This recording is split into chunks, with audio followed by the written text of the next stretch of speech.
അല്ലാഹുവിന്റെ പരിശുദ്ധ ഖുർആൻ സൂറത്തുൽ ഫുർഖാനിലൂടെ അല്ലാഹ് പറയുകയാണ് വയൗമ യഅല്ലല്ലാഹു അലാ യദൈഹി നാളെ പരലോകത്ത് എല്ലാവരും വിരൽ കടിക്കുന്നവരാണ്. അബദ്ധം പിണഞ്ഞപ്പോഴാണ് വിരൽ കടിക്കുന്നത്, അബദ്ധം സംഭവിക്കുമ്പോഴാണ് വിരൽ കടിക്കുന്നത്.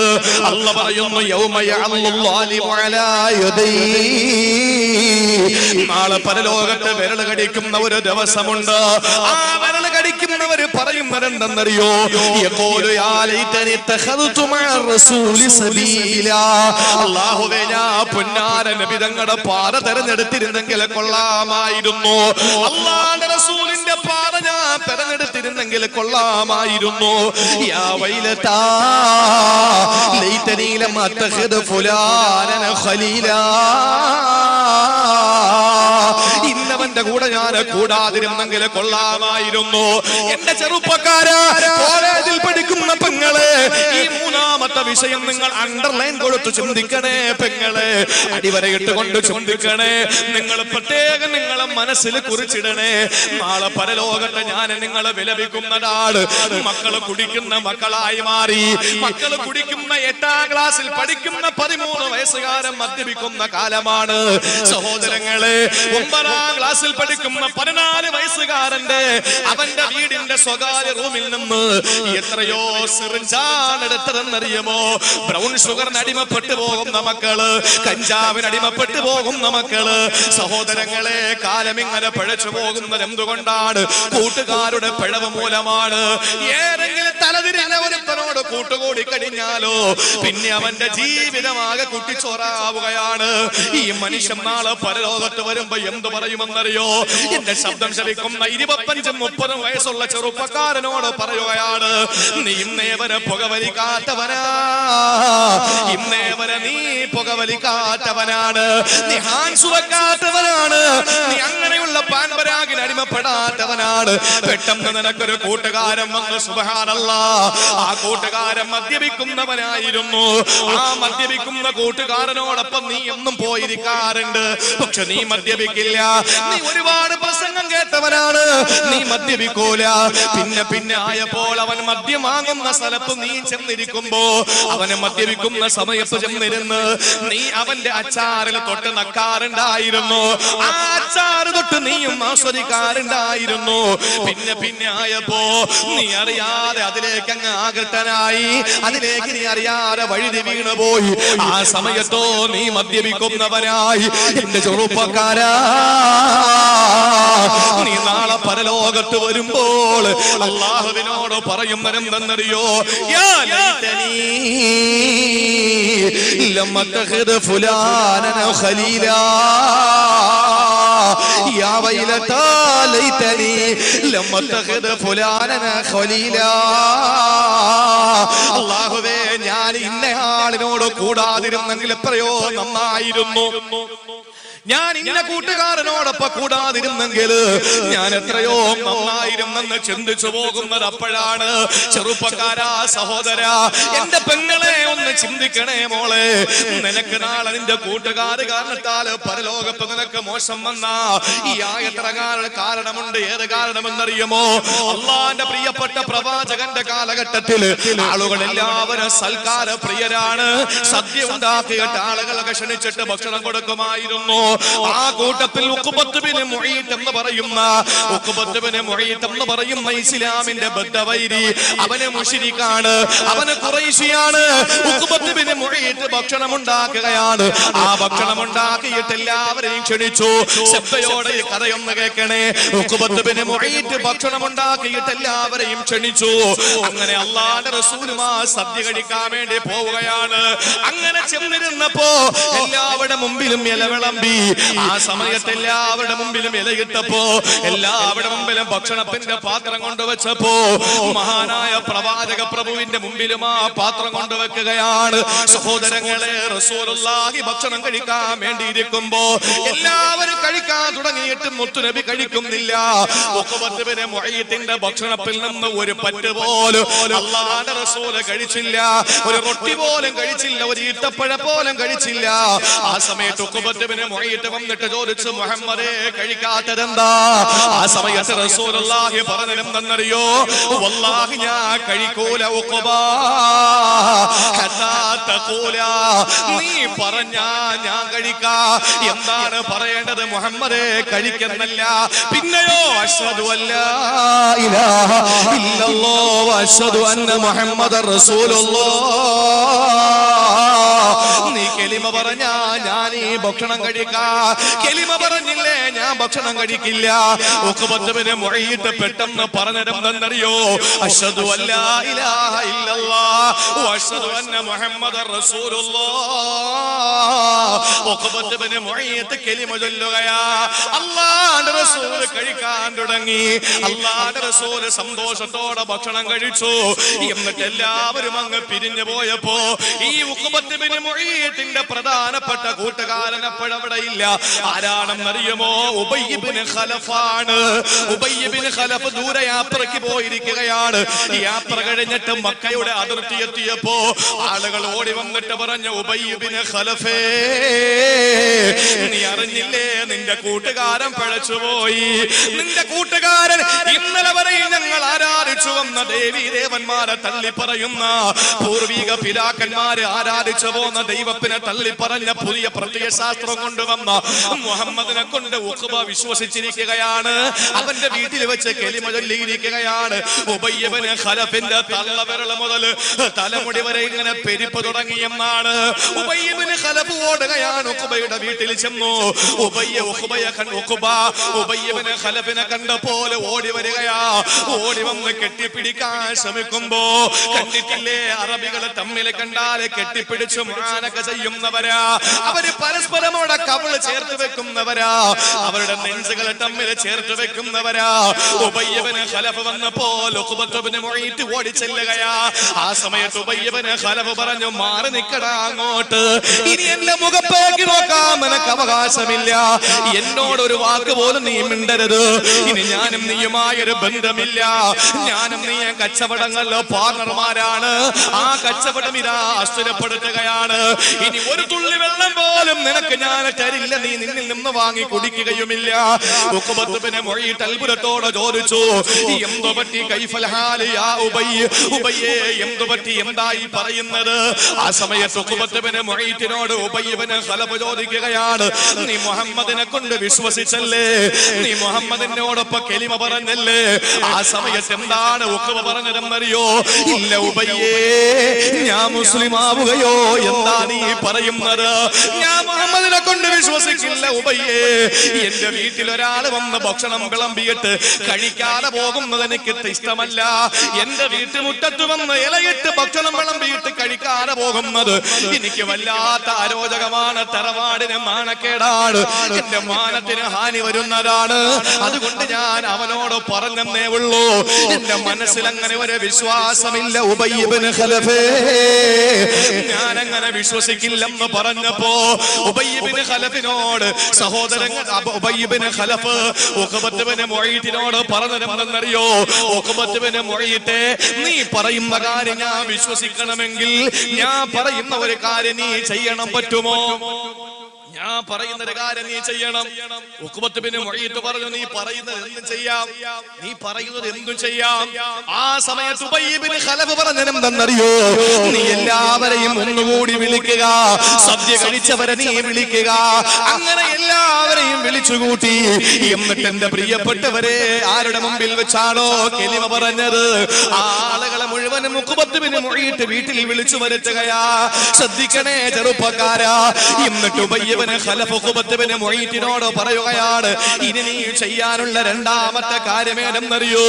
ഞാൻ നീയുമായുള്ള ബന്ധം നിലനിൽക്കണമെങ്കിൽ, ഞാൻ നീയുമായുള്ള സൗഹാർദ്ദം ഒരിക്കലും നഷ്ടപ്പെടാതിരിക്കണമെങ്കിൽ, നീ മുഹമ്മദിന്റെ മുഖത്ത് ഈ ആളുകളെ കാണുന്ന അവസ്ഥയിൽ മുഹമ്മദിന്റെ മുഖത്ത് നീ കാർക്കിച്ചു തുപ്പുമോ? നിനക്കതിന് ധൈര്യമുണ്ടോ? ഉഖബത്ത് ബിൻ മുഈത്ത് പറഞ്ഞതെന്തെന്നറിയോ? ഉബയ്യ് ബിൻ ഖലഫേ, നീ എന്നോടൊപ്പം ഉണ്ടെങ്കിൽ ഞാനത് ചെയ്യും, എനിക്ക് നീ നഷ്ടപ്പെടാൻ പാടില്ല ഉബയ്യേ. ഉഖബത്ത് ബിൻ മുഈത്ത് അല്ലാഹുവിന്റെ റസൂലിന്റെ റിസാലത്തിന്റെ മുഖത്തേക്ക് തുപ്പുകയാ. ഇവിടെ കേൾക്കണേ എന്റെ സഹോദരങ്ങളെ, അല്ലാഹുവിന്റെ റസൂലിന്റെ മുഖത്തേക്ക് കാർക്കിച്ചു തുപ്പുകയാണ്. ഇല്ല, ഉഖബത്ത് ബിൻ മുഈത്ത് എന്ന വൃത്തികെട്ടവന്റെ തുപ്പുനീര് റിസാലത്തിന്റെ കവിൾത്തടത്തിൽ പതിക്കുമോ? അല്ലാഹുവിന്റെ റസൂലിന്റെ പൂമുഖത്ത് പതിക്കുമോ? ഇല്ല. അല്ലാഹുവിന്റെ റസൂലിന്റെ മുഖത്തേക്ക് കാറ് തുപ്പിയ ഉഖബ, ആ തുപ്പൽ അല്ലാഹു നേരെ തിരിക്കുകയാണ്. ആ തുപ്പുനീര് അല്ലാഹു നേരെ തിരിക്കുകയാണ്. അത് ഉഖബത്ത് ബിൻ മുഈത്തിന്റെ കവിളിൽ ചെന്ന് വീഴുകയാണ്. തുപ്പിയവന്റെ മുഖത്ത് തന്നെ തുപ്പുനീര് മറിഞ്ഞു വന്നു. സഹോദരങ്ങളെ, ആ ഭാഗം അത്രയും അങ്ങ് പൊള്ളിപ്പോയെന്നാണ്. തീ പിടിച്ചതുപോലെ, തീക്കട്ട വീണതുപോലെ ആ ഉഖബത്ത് ബിൻ മുഈത്തിന്റെ കവിൾത്തടം വെന്തുപോയി. സുബ്ഹാനല്ലാഹ്. ചരിത്രം രേഖപ്പെടുത്തുന്ന ഉഖബത്ത് ബിൻ മുഈത്ത് ചാകുന്നത് വരെ, ബദറിലെ ചത്തുപോകുന്നത് വരെ ഉഖബത്ത് ബിൻ മുഈത്തിന്റെ കവിൾത്തടത്തിൽ ആ വെന്ത ഭാഗം കണ്ടിരുന്നു. എങ്ങനെ വെന്തതാണ്? ചൂട് കൊണ്ടതല്ല, തീ പിടിച്ചതല്ല. പിന്നെയോ സ്വന്തം തുപ്പുനീര് മുസ്തഫായ നബി തങ്ങളുടെ റിസാലത്തിന്റെ പൂമുഖത്ത് തുപ്പിയപ്പോ അല്ലാഹുവിന്റെ റസൂലിന്റെ റിസാലത്തിന്റെ പൂമുഖത്ത് വൃത്തികെട്ടവന്റെ തുപ്പുനീര് വരില്ലല്ലോ. നബി തങ്ങളുടെ തുപ്പുനീര് അല്ലാഹുവിന്റെ റസൂലിന്റെ മുഖത്ത് വരാതെ ഉഖബയുടെ തുപ്പുനീരിനെ അല്ലാഹു തിരിച്ചതാണ്. അവന്റെ കവിൾത്തടപ്പിൽ തന്നെ വന്ന് പതിച്ചു. അവന്റെ കവിൾത്തടം വെന്തുപോയെങ്കിൽ എന്റെ സഹോദരങ്ങളെ, ഈ ഉഖബത്ത് ബിൻ മുഈത്ത് നാളെ പരലോകത്ത് വരുമെന്നാണ്. അല്ലാഹുവിന്റെ കോടതിയിൽ വന്നു കഴിഞ്ഞാൽ ഈ ഉഖബത്ത് ബിൻ മുഈത്ത് പറയുന്നതാണ്. അല്ലാഹുവിന്റെ കത്തിയാളുന്ന നരകം മുമ്പിൽ വരുമ്പോ സഹോദരങ്ങളെ, ഉഖബത്ത് ബിൻ മുഈത്ത് പറയുന്നതാണ്, യാ വൈലതാ ലൈതനി ലം അത്തഖിദ് ഫുലാനൻ ഖലീലോ. അന്ന് ഞാൻ മുത്തുനബിയുടെ പാത സ്വീകരിച്ചിരുന്നെങ്കിൽ, എന്റെ വൃത്തികെട്ട ഉബയ്യ് ബിൻ ഖലഫ് എന്ന കൂട്ടുകാരനില്ലാതിരുന്നെങ്കിൽ ഞാൻ രക്ഷപ്പെട്ടനല്ലോ എന്ന് ചിന്തിച്ചു പോകുന്ന ഉഖബത്ത് ബിൻ മുഈത്തിന്റെ പിന്തലമുറക്കാരായി നമ്മൾ മാറണ്ട. അതുകൊണ്ട് കള്ളു കുടിപ്പിച്ചത് ചെറുപ്പക്കാരാ നിന്റെ കൂട്ടുകാരനാണ്. മറ്റുള്ള കാമുകനെ നിനക്ക് തയ്യാറാക്കി തന്നത് കാമുകി, ഒരു കാമുകനെ തയ്യാറാക്കി കൊടുത്ത കൂട്ടുകാരിയാണ്. ഇന്ന് കോളേജുകളിൽ അങ്ങനാണ് നടക്കുന്നത്.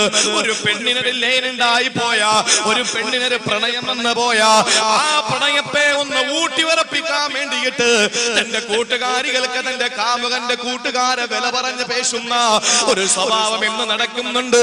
പ്രിയപ്പെട്ട സഹോദരങ്ങളെ, അങ്ങനെ ഒരു പെണ്ണിന് തന്റെ കൂട്ടുകാരി സമ്മാനിച്ചു കൊടുത്ത പ്രണയമാണ് വഴിവിട്ട ജീവിതത്തിലേക്കും വ്യഭിചാരത്തിലേക്കും പോയി വന്ന നാളെ പരലോകത്ത് മോളെ നീ അറിയാതെ പറഞ്ഞു പോകും, യാ വൈലതാ ലൈതനി ലം അത്തഖിദ് ഫുലാനൻ ഖലീലാ. അല്ലാഹുവേ, ഞാൻ അവളോട് കൂടാതിരുന്നെങ്കിൽ എത്രയോ നന്നായിരുന്നു. ഇത് അവിടെ പോയിട്ട് വിലപിച്ചാൽ പറ്റൂല. ദുനിയാവിൽ വെച്ച് തീരുമാനിച്ച് നല്ല കൂട്ടുകാരനെ തിരഞ്ഞെടുക്കണമെന്ന് മുഹമ്മദ് മുസ്തഫ.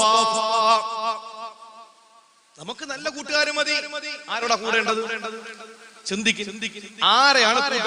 ഞാൻ നിങ്ങളോട് പറയാം, വാഴ കേട്ടിട്ട് മാറ്റം വേണമെന്ന് ആഗ്രഹമുള്ളവര്, മാറണമെന്ന് നല്ല മനസ്സുള്ളവര് ദാ ഈ പറയുന്ന പോയിന്റ് വ്യക്തമായി മനസ്സിലാക്കിയിട്ട് അല്ലാത്തവരൊക്കെ പുറത്തടിച്ച്. ഒരു വിഷമവും വേണ്ട. നമുക്ക് ആഖിറാണ് വലുത്. നമുക്ക് ആഖിറാണ് വലുത്. ഉമർ റളിയല്ലാഹു തആല അൻഹു പറഞ്ഞല്ലോ, കൂട്ടുകാര് 3 സൈസാണ്. ചായ കുടിക്കുമ്പോ റബ്ബർ ബാൻഡ് വാഴായ നിങ്ങൾ കേൾക്കൂല. ചായയും ചിലപ്പോ കിട്ടൂല, ചിലപ്പോ കൈപൊള്ളി പോകും. അതുകൊണ്ട് ശ്രദ്ധിച്ചോളി. ഉമർ റളിയല്ലാഹു അൻഹു പറഞ്ഞു, കൂട്ടുകാര് 3 സൈസാണ്. 1 ഭക്ഷണത്തിന്റെ സ്ഥാനത്താണ്, 2 മരുന്നിന്റെ സ്ഥാനത്താണ്, 3 രോഗത്തിന്റെ സ്ഥാനത്താണ്. ഭക്ഷണത്തിന്റെ സ്ഥാനത്തെന്ന് പറഞ്ഞാൽ ഭക്ഷണം ഇല്ലാതെ ജീവിക്കാൻ പറ്റുമോ? ഭക്ഷണം ഇല്ലാതെ ജീവിക്കാൻ പറ്റുമോ? പറ്റില്ല. ഭക്ഷണമില്ലാതെ ജീവിക്കാൻ പറ്റൂല. അതുപോലെ നമുക്ക് കൂട്ടുകാരില്ലാതെ ജീവിക്കാൻ പറ്റൂല. അങ്ങനത്തെ കൂട്ടുകാരുണ്ട്. ഷാനവാസ് റഷാദി എന്റെ അങ്ങനത്തെ ഒരു കൂട്ടുകാരൻ. അള്ളാഹു മരണം വരെയും സ്വർഗം വരെയും നിലനിർത്തി അനുഗ്രഹിക്കുമാറാവട്ടെ. നമ്മുടെ ഇരിക്കുന്ന ഉസ്താദുമാരൊക്കെ അങ്ങനെ ആക്കട്ടെ അല്ലാഹു. അങ്ങനത്തെ ഒരു കൂട്ടുകാര് നമുക്ക് വേണം. ഭക്ഷണത്തിന്റെ സ്ഥാനം അതില്ലാതെ നമുക്ക് പറ്റൂല. രണ്ടാമതുണ്ട് ഏതാ? മരുന്നിന്റെ സ്ഥാനം. മരുന്ന് എപ്പോഴും കുടിക്കുവാരെങ്കിലും എപ്പോഴും ഗുളിക കഴിക്കൂലല്ലോ. രോഗം വരുമ്പോ ഗുളിക കഴിക്കും, രോഗം തീരുമ്പോ ഗുളിക നിർത്തും എന്നതുപോലെ ചില ആവശ്യങ്ങൾക്ക് വേണ്ടി ചില കൂട്ടുകാർ. അതിന് നമ്മുടെ ഭാഷയിൽ പറഞ്ഞാൽ സീസൺ കൂർ എന്ന് പറയും. സീസൺ കൂർ ചിലർ പറയുമല്ലോ, ആവശ്യത്തിന് മാത്രം വിളിച്ചാൽ മതിയടാ, അത്രേ ഉള്ളൂ നിന്നെ കൊണ്ട് നേട്ടം, അത് മതി. ആവശ്യത്തിന് ഉപയോഗിക്കുക, പിണങ്ങരുത്, ആവശ്യത്തിന് കൈകാര്യം ചെയ്യുക, ബാക്കി മാറ്റുക. ഇനി ഒരു സൈസ് കൂട്ടുകാരനുണ്ട്, ആരെന്നറിയോ? രോഗത്തിന്റെ സ്ഥാനമാണ്. പടച്ച തമ്പുരാനെ, നമുക്ക് ആ കൂട്ട് വേണ്ട, നമുക്ക് ആ കൂട്ട് വേണ്ട. ഇത് ഉമർ റളിയല്ലാഹു അൻഹു പറഞ്ഞതാണ്. നമുക്ക് ഏത് കൂട്ടുകാരനെയാണ് വേണ്ടത്? ഇവിടെ വെച്ച് തീരുമാനം എടുക്കണം. എന്റെ ശബ്ദം ശ്രവിക്കുന്ന സഹോദരിമാര്, എന്റെ പ്രിയപ്പെട്ട സഹോദരിമാര്, ഇപ്പൊ എല്ലാവരുടെയും മനസ്സിൽ നോട്ടുമാറ്റവും നോട്ട് പ്രതിസന്ധിയും ഒക്കെയാണ്. അള്ളാഹു നമുക്ക് ആ ചിന്തയൊന്നും വേണ്ട. നമുക്കെന്ത് നോട്ട് പിൻവലിച്ചാൽ എന്ത്, നമുക്ക് തന്നാൽ എന്ത്, നമുക്കൊരു കുഴപ്പമില്ല. നമ്മൾ കൊള്ളക്കാരല്ല, നമ്മൾ അഴിമതിക്കാരല്ല, നമ്മൾ കൈക്കൂലി വാങ്ങുന്നവരല്ല, നമുക്ക് കോടികളില്ല, നമുക്ക് ഒന്നുമില്ല, നമുക്ക് ഒന്നും പേടിക്കേണ്ട കാര്യമില്ല.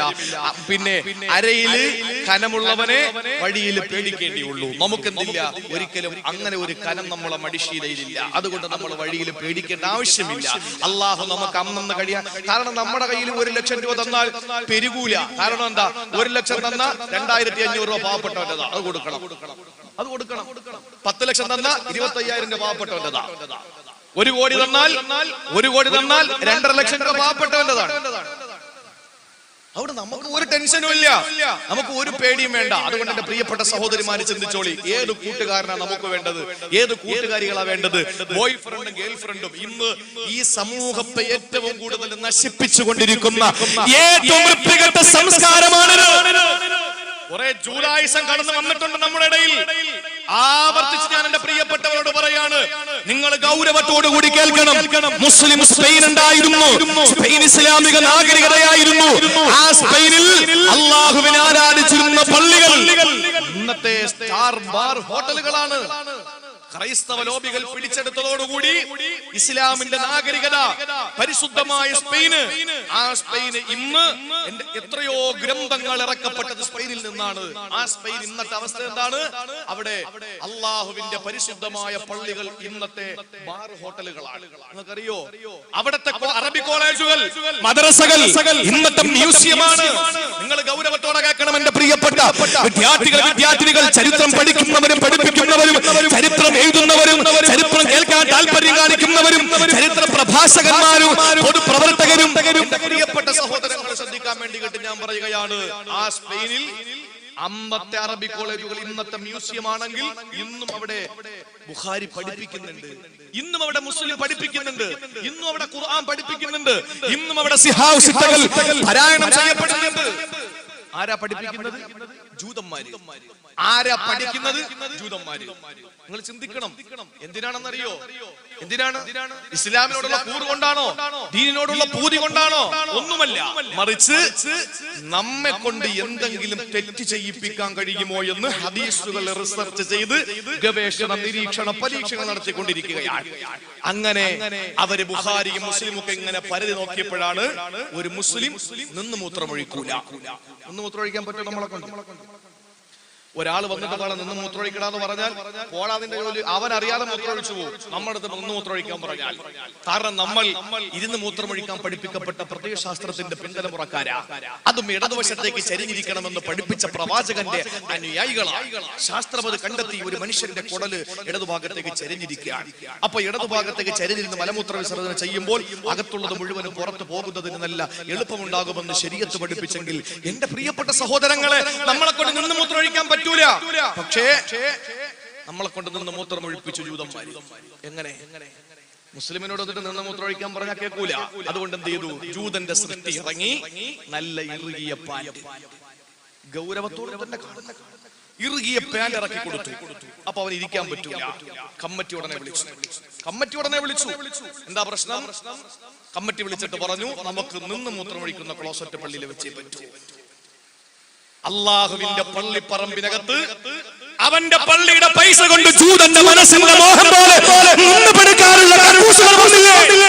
ആരാ തന്നത്? അറിയാതെ ജൂദായിസം നമ്മുടെ ജീവിതത്തിലോട്ട് കടന്നു വന്നു. നമ്മുടെ പ്രിയപ്പെട്ട സഹോദരിമാർ സഹോദരിമാര് സഹോദരങ്ങൾ പിഴച്ചുകൊണ്ടിരിക്കുകയല്ലേ പ്രിയപ്പെട്ടവരെ? ഇത് മാത്രമാണോ? ഗൾഫിൽ നിന്ന് ഭർത്താവ് കൊണ്ടുവന്ന സുന്ദരമായ മുസല്ല, പരിശുദ്ധമായ മുസല്ല അങ്ങോട്ട് വിരിച്ചിട്ട് കൈകെട്ടിയാൽ ഉസ്താദേ ഞാൻ പരിശുദ്ധമായ ഹറമിലാണോ തോന്നിപ്പോകുന്ന ചില പെങ്ങന്മാര് പറയുന്നത്. ഇതാര് നിനക്ക് തന്നതാ മോളെ? ജൂതനാണ്. 5 നേരം തിരിഞ്ഞസ്കരിക്കുന്ന കഅബയെ നീ ബഹുമാനിക്കുകയല്ലേ? ചവിട്ടി നിക്കടി, നീ ചവിട്ടി തന്നെ നിക്കത്. മിമ്പറിൽ വിരിച്ചു കൊടുത്തിട്ട് ഇമാമിനോട് പറഞ്ഞ് കേറി ഇരിക്കടാ അതിനകത്ത്. പരിശുദ്ധമായ റൗള ശരീഫിലും പരിശുദ്ധമായ കഅബാലയത്തിലും കേറി അവന്റെ പൃഷ്ഠഭാഗം കൊണ്ട് ഇരുന്നില്ലേ? ഇരുത്തിപ്പിച്ചില്ലേ? നമ്മളെ കൊണ്ട് ഇരുത്തില്ലേ പ്രിയപ്പെട്ടവരെ? ജൂതന്മാര് നമ്മളെ കൊണ്ട് ദാടി പഠിപ്പിച്ചില്ലേ? നമ്മളെ കൊണ്ട് ദാടി പഠിപ്പിച്ചില്ലേ? ഇപ്പോ രാജ്യത്തിന്റെ കേന്ദ്ര വ്യോമസേനയിൽ മുസ്ലിം സൈന്യമുണ്ടെങ്കിൽ, മുസ്ലിം ഉദ്യോഗസ്ഥനുണ്ടെങ്കിൽ അവന് ദാടി വെച്ചൂടാ. സിഖ് മത വിശ്വാസിക്ക് ദാടി വെക്കാം. എന്താ അതിന് ന്യായം വന്നത്? സുപ്രീം കോടതിയിൽ വിധി വന്നു, ഒരിക്കലും മുസ്ലിം ആണെങ്കിൽ ദാടി വെച്ചൂടാ. എന്താ അതിന് ന്യായം പറഞ്ഞത്? നിങ്ങളുടെ മതത്തിൽ ദാടി പഠിക്കുന്നത് കൊണ്ട് പ്രശ്നമില്ല, നിങ്ങളുടെ മതത്തിൽ ദാടി നിർബന്ധമില്ല. ഇതാര് പഠിപ്പിച്ചു? ഇതാര് പറഞ്ഞു? നമ്മൾ കാണിച്ചു കൊടുത്തു. അല്ലാഹുവിന്റെ റസൂലിന്റെ സഹാബത്ത് നബിതങ്ങൾ ഒരൊട്ടകപ്പുറത്ത് പോകുമ്പോ ഒരു ഈത്തപ്പനയുടെ ശിഖരം ചാഞ്ഞു കിടന്നപ്പോ നബിതങ്ങൾ ഇങ്ങനെ ഒട്ടകത്തിന്റെ പുറത്തിരുന്ന് കുനിഞ്ഞിട്ടാണ് അത് വഴി പോയത്, തല തട്ടാതിരിക്കാൻ വേണ്ടിയിട്ട്. കാലങ്ങൾ കഴിഞ്ഞു പോയപ്പോൾ ആ ഈത്തപ്പന മുറിച്ചു. പക്ഷെ അതുവഴി പോകുന്ന സഹാബത്ത് അവിടെ എത്തുമ്പോൾ ഇങ്ങനെ എന്താ കാര്യം എന്ന് ചോദിച്ചപ്പോ പറഞ്ഞു, എന്റെ റസൂൽ ഇവിടെ എത്തിയപ്പോ ചരിഞ്ഞിട്ടില്ല, ഞാനും ചരിയ. അതന്ന് വൃക്ഷം നിന്നിട്ടല്ലേ, ശിഖരം കിടന്നിട്ടല്ലേ, തല തട്ടാതിരിക്കാനല്ലേ? ആയിക്കോട്ടെ, പക്ഷെ എന്റെ പ്രവാചകൻ അവിടെ എത്തിയപ്പോ ചെയ്തത് എനിക്ക് ചെയ്യണമെന്ന മനസ്സിന്റെ ആഗ്രഹമാണ്. മുആദ് ഇബ്നു ജബൽ മരിക്കാൻ കിടന്ന് 3 മാസം മുമ്പ് ഭാര്യ പ്ലേഗ് രോഗം പിടിപെട്ട് മരിച്ചു.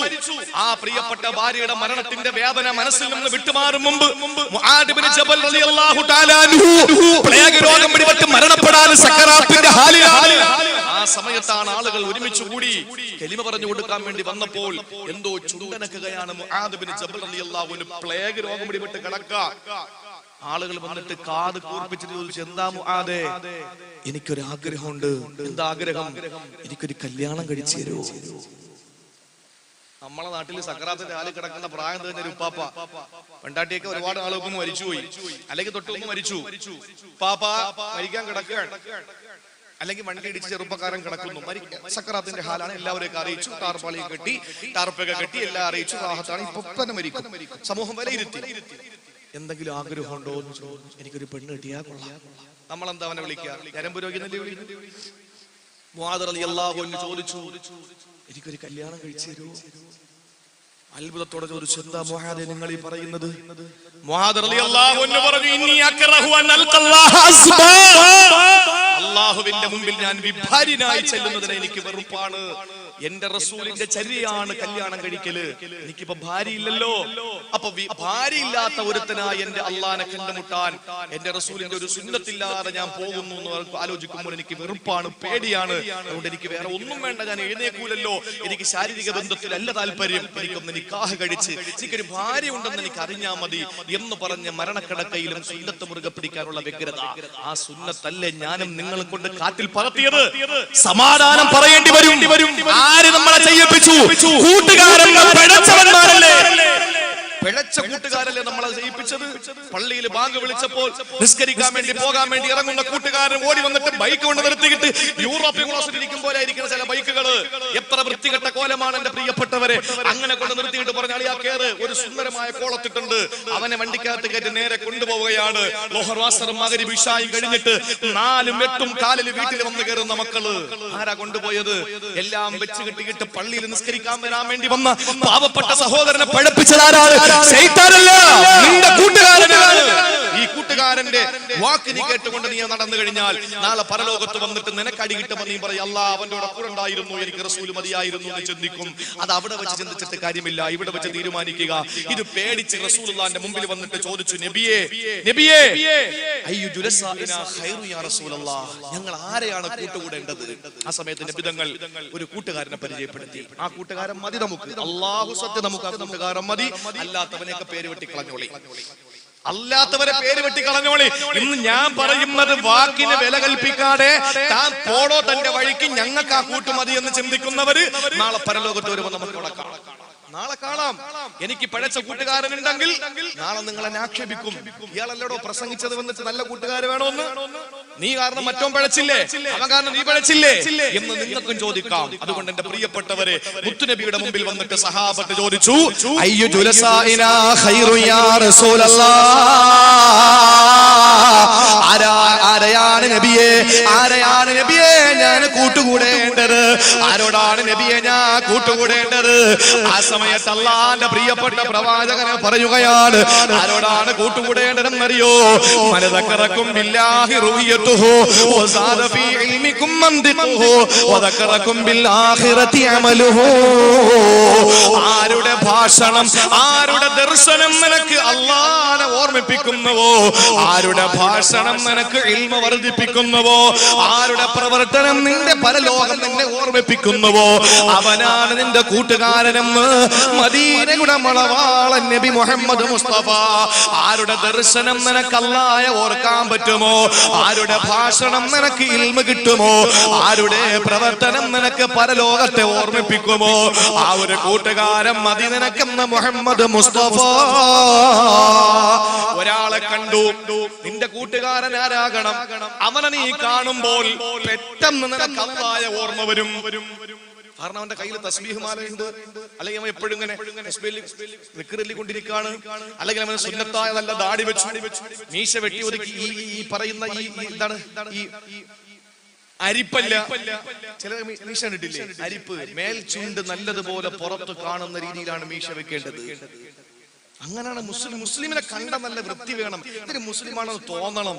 അല്ലാതെ ഈ ബ്രഷ് കണക്കുള്ള അരിപ്പ് കണക്കുള്ള മീശയും വെച്ചിട്ട് ജ്യൂസ് എങ്ങാനും കൊടുത്ത് ആകെ അല്പ ചാറ് മാത്രം അകത്ത് പോകും, ബാക്കി കൊത്തൊക്കെ വെളിച്ചാടുക. ഇങ്ങനെയുള്ളതാ മീശയും വെച്ച്. ദാടി എന്ന് പറഞ്ഞാൽ ബൈക്കിൽ പോകുമ്പോ രണ്ട് ഭാഗത്തേക്ക് പോകും, ബാക്കി വരുന്നവന്റെ ടയർ ചുറ്റി അവൻ വീട് ചാവും. അങ്ങനത്തെ ദാടി അതല്ല. ദാടി എന്ന് പറഞ്ഞാൽ മര്യാദയ്ക്ക് വെട്ടി വൃത്തിയാക്കി കാണുമ്പോൾ ഒരു മുസ്ലിമാണെന്ന് തോന്നണം. ആ ഒരു രീതിയിൽ നല്ല മനോഹരമായി നല്ല വസ്ത്രം ധരിച്ച്, നല്ല വസ്ത്രം ധരിക്കണം. വിനയം വേണമെന്ന് പറഞ്ഞിട്ട് കീറിയ മുൻകൂട്ടി നടക്കാൻ പറ്റുമോ? നിനക്കാഗ്രഹം തോന്നുന്നതാ തിന്നേണ്ടത്, ജനമാഗ്രഹിക്കുമോ വസ്ത്രമാധരിക്കേണ്ടത്. നിനക്ക് വാക്കിരിച്ചുള്ള ഭക്ഷണം നീ കഴിച്ചോ, പക്ഷെ ആളുകൾ നിന്നെ കാണുമ്പോ നല്ല വൃത്തിയുണ്ട് എന്ന് പറയുന്ന വസ്ത്രം നീ ധരിക്കണം. അള്ളാഹു മനസ്സിലാക്കാനുള്ള തൗഫീഖ് തരട്ടെ. അപ്പൊ ആരെ കാണുമ്പോ നിനക്ക് അല്ലാഹയെ ഓർമ്മ വരും. ഇനി അവൻ മിണ്ടിയാലോ നിനക്ക് എന്തെങ്കിലും പ്രയോജനം ഉണ്ടാവും? അവൻ എന്ത് സംസാരിച്ചാലും നിനക്ക് ഗുണങ്ങളേ ഉള്ളൂ, നല്ല പുതിയ പുതിയ കാര്യങ്ങൾ കിട്ടും. ആരുടെ പ്രവർത്തനമാണ് നിനക്ക് പരലോകത്തെ ഓർമ്മിപ്പിച്ച് തരിക? അങ്ങനെയുള്ള കൂട്ടുകാരൻ നിനക്ക് മതി. ഇനി ഇതും മനസ്സിലാകാത്ത രീതിയാണെങ്കിൽ ഞാൻ ഒന്ന് പറഞ്ഞു തരാം. നീ അവന്റെ മുമ്പിലാകുമ്പോൾ അല്ലാഹയെ പറ്റി നിന്നോട് പറയും, നീ പോകുമ്പോൾ നിന്നെ പറ്റി അല്ലാഹയോട് പറയും. അങ്ങനത്തെ കൂട്ടുകാരൻ മനസ്സിലായോ? നീ കണ്ടുമുട്ടുമ്പോ അല്ലാഹയെ പറ്റി നിന്നോട് പറയും, നീ പോകുമ്പോ നിന്നെ പറ്റി അല്ലാഹയോട് പറയും. അങ്ങനത്തെ കൂട്ടുകാരൻ. കാണുമ്പോ സംസാരമൊക്കെ ആഖിറത്തെ പറ്റിയാണ്. നീ ഇല്ലാത്തപ്പോഴോ നിന്നെ പറ്റി പരദൂഷണം പറയൂല. നമ്മൾ കാണുമ്പോ നീ സെറ്റപ്പ് അളിയാ, നീ എന്റെ ചങ്കല്ലേ, നീ എന്റെ ബ്രോ അല്ലേ എന്നൊക്കെ പറഞ്ഞിട്ട് ഇങ്ങനെ അക്ഷരം മാറാതിരുന്നാ മതി. ഇങ്ങനെയൊക്കെ പറഞ്ഞ് കെട്ടിപ്പിടിച്ചൊക്കെ വെക്കും. കഴിഞ്ഞാലോ അവിടെ നിന്ന് പോയാലോ, നീ അവിടെ നിന്ന് പോയാലോ, എന്റെ അളിയാ അവനെ പോലെ താപ്പാൻ വേറെ ആരാ ഉള്ളത്? അവനെ നിനക്ക് അറിഞ്ഞാത്തോണ്ടാ, ഞാൻ കാണുമ്പോ പിന്നെ അളിയാ എന്നൊക്കെ വിളിക്കുന്നതേ ഉള്ളൂ. അവനെ പോലെ മോശപ്പെട്ടവനില്ല എന്ന് പറയുന്ന കൂട്ടുകാരനെ വേണോ? നിന്നെ കാണുമ്പോൾ അള്ളാഹു നമ്മളെ ഒന്നാക്കിയില്ലേ, അള്ളാഹു ഇതുപോലെ സ്വർഗത്തിലാക്കട്ടെ എന്ന് പറഞ്ഞ് ദീനിന്റെ വിഷയങ്ങൾ പറയുന്ന ഒരാള് നീ അങ്ങോട്ട് മാറിയാലോ, പടച്ചോനെ അവനെ നീ കാത്തോളണേ, അല്ലാഹുവേ അവന്റെ ആപത്തും വരുത്തൽ എന്ന് പറയുന്ന കൂട്ടുകാരൻ നമുക്ക് വേണം. കൂടെ നടന്നിട്ട് കാട് കടിക്കുന്ന കൂട്ടുകാര് വേണോ പെങ്ങളെ? നമുക്ക് വേണ്ട, അത് ഒരിക്കലും നമുക്ക് വേണ്ട. നമ്മൾ ഒരാളെ പറ്റി അറിയണമെങ്കിൽ അവനോട് തന്നെ ചോദിക്കേണ്ട കാര്യമില്ല, അവനോട് ചോദിക്കണ്ട. ഇപ്പൊ ഞാൻ ഷാനവാസ് റഷാദിയും നല്ല ആത്മസുഹൃത്തുക്കളാണെങ്കിൽ, ഞാനും അദ്ദേഹവും എപ്പോഴും ഒരുമിച്ച് നടക്കുന്നവരാണെങ്കിൽ, എന്റെ പ്രിയപ്പെട്ട സഹോദരങ്ങളെ, എന്നെ പറ്റി അറിയണമെങ്കിൽ എന്നോട് ചോദിക്കേണ്ട. നിങ്ങൾക്ക് ഷാനവാസ് റഷാദിയെ നോക്കിയാൽ ഞാൻ ആരാണെന്ന് തിരിയും. കാരണം എന്താ? അല്ലാഹുവിന്റെ റസൂൽ പറഞ്ഞല്ലോ, അൽ മർഉ അലാ ദീനി ഖലീലിഹി ഫല്യൻദുർ അഹദുകും മൻ യുഖാലിലു. നിങ്ങൾക്ക് ഒരാൾ അറിയണമെങ്കിൽ അവന്റെ കൂട്ടുകാരനോട് ചോദിച്ചാ മതിയെന്ന അവന്റെ കൂട്ടുകാരൻ എങ്ങനാണോ അതാണ് അവന്റെ ദീനിന്റെ ശൈലി എന്ന് പഠിപ്പിച്ചതാരാ? അനിൽ മർഇ ലാ തസ്അൽ വസല്ലൻ കരീനി വകുല്ലു കരീനിൻ ബിൽ മുഖാരീനി യഖ്തദി അനിൽ മർഇ ലാ തസ്അൽ വസല്ലൻ കരീനി വകുല്ലു കരീനിൻ ബിൽ മുഖാരീനി യഖ്തദി. ഒരാളെ പറ്റി അറിയാൻ അവനോട് ചോദിക്കണ്ട, നിനക്കവനെ അറിയണോ? അവന്റെ കൂട്ടുകാരന്റെ നടത്തം മനസ്സിലാക്കിക്കോ, അവനെ നിനക്ക് കിട്ടും. ഒരു കൂട്ടുകാരന്റെ ചലനം എങ്ങനെയാണ് നിന്റെ കൂട്ടുകാരനും അങ്ങനെ തന്നെ. സഹോദരങ്ങളെ, നിങ്ങൾക്കറിയുമോ മഹാനായ റഈസുൽ ഉലമാ ശിഹാബുദ്ദീൻ ഉസ്താദ് നവ്വറല്ലാഹു മർഖദാ ഇവിടുന്ന് തിരുവനന്തപുരത്തോട്ട് പോകുമ്പോ കൊല്ലം എത്തുന്നതിന് മുമ്പ്, കരുനാഗപ്പള്ളി എത്തുന്നതിന് മുമ്പ്, ഓച്ചറ കഴിഞ്ഞ പുതിയകാവ് കഴിയുമ്പോൾ വലതുഭാഗത്തൊരു പള്ളി ഉണ്ടല്ലോ. മനോഹരമായ പള്ളിയാണ്, താജ്മഹലിന്റെ മോഡലിലുള്ള പള്ളിയാണ്, കരുനാഗപ്പള്ളി പള്ളിയാണ്. ആ കരുനാഗപ്പള്ളി പള്ളിയുടെ മുമ്പില്, ആ കരുനാഗപ്പള്ളി പള്ളിയുടെ അകത്ത് 10 ശിഷ്യന്മാരും മഹാനായ ഹസൻ ഇബ്നു അലി റളിയല്ലാഹു അൻഹു അടക്കം ചെയ്യപ്പെട്ടിട്ടുണ്ട്. ആ പള്ളിയുടെ തിരുമുന്നിൽ നമ്മൾ ആ മഖബറയിലോട്ട് കയറുമ്പോൾ വലതുഭാഗത്ത് ഒരു വലിയ പണ്ഡിതനെ കിടന്നുറങ്ങുന്നുണ്ട്. ആരെന്നറിയുമോ? ആദരവായ പ്രവാചകനെ സ്വപ്നത്തിൽ കണ്ട മഹാ ദക്ഷിണ കേരള ജംഇയ്യത്തുൽ ഉലമയുടെ കർമ്മധീരനായിരുന്ന പ്രസിഡന്റ് ബഹുമാനപ്പെട്ട റഈസുൽ ഉലമാ ശിഹാബുദ്ദീൻ ഉസ്താദ്, അദ്ദേഹത്തിന്റെ ഏറ്റവും അടുത്ത കൂട്ടുകാരൻ ആരെന്നറിയുമോ? സഹോദരങ്ങളെ, തന്റെ ഭാര്യയോട് സഹവസിക്കുന്നതിനേക്കാ, തന്റെ സന്താനങ്ങളോട് സഹവസിക്കുന്നതിനേക്കാ 40 കൊല്ലത്തോളം കൂട്ടുകൂടിയത് ആരോടെന്നറിയോ? മഹാനായ തഴവ മുഹമ്മദ് കുഞ്ഞ് മൗലവി ഉസ്താദിനോടാണ്. സഹോദരങ്ങളെ, തഴവ ഉസ്താദിനോടാണ് കൂട്ടുകൂടിയത്. തഴവ ഉസ്താദിനെ ഈ കേരളത്തിലെ മുഴുവൻ സംഘടനക്കാരും അംഗീകരിക്കുന്ന, എല്ലാ സംഘടനക്കാരും ബഹുമാനിക്കുന്ന ഒരു പണ്ഡിതനാണ് മഹാനായ തഴവ ഉസ്താദെങ്കിൽ നീണ്ട 40 വർഷത്തോളം തഴവ ഉസ്താദ് റഈസുൽ ഉലമാ ശിഹാബുദ്ദീൻ ഉസ്താദ് തമ്മിൽ കൂട്ടായിരുന്നു. അവിടെ ഒരു സ്മരണിക ഞാൻ വായിച്ചപ്പോ എനിക്ക് അത്ഭുതം തോന്നിയ ഒരു വാർത്ത ഞാൻ വായിച്ചു. സുബ്ഹാനല്ലാഹ്, എന്താണെന്നറിയോ? അല്ലാഹുവേ, റഈസുൽ ഉലമയും അതുപോലെ തഴവ ഉസ്താദും ഒക്കെ ജീവിച്ചു പോയ ആ ഭൂമിയിലൂടെ കാല് വെക്കാൻ യോഗ്യത എനിക്കില്ല. അല്ലാഹുവിനെ തന്നെയാണ് സത്യം, ഒരു യോഗ്യതയുമില്ല. സഹോദരങ്ങളെ, എന്റെ ശ്രോതാക്കളായ അനുവാചകരായ നിങ്ങൾക്ക് യോഗ്യത കാണും. പടച്ചവനെ തന്നെയാണ് സത്യം, ഇവിടെ ഓതിയ ഖുർആൻ തന്നെയാണ് സത്യം, എനിക്ക് യോഗ്യതയില്ല. സഹോദരങ്ങളെ, തഴവ ഉസ്താദ് റഈസുൽ ഉലമയും 40 കൊല്ലത്തോളം ഒരുമിച്ച് കൂടിയിട്ട് കരിമ്പിൻ തോട്ടത്തിൽ ആന കയറിയതുപോലെ അവര് തമ്മിൽ അങ്ങ് കൂടിക്കഴിഞ്ഞ കിതാബുകളിലേക്ക് നോക്കുകയാണ്. കിതാബുകളെ പറ്റി സംസാരമാണ്. ഇതിൽ സ്മരണികയിൽ എഴുതിയിരിക്കുന്ന കഥ ഞാൻ പറയട്ടെ, നിങ്ങൾക്ക് തന്നെ അത്ഭുതം തോന്നിപ്പോകും.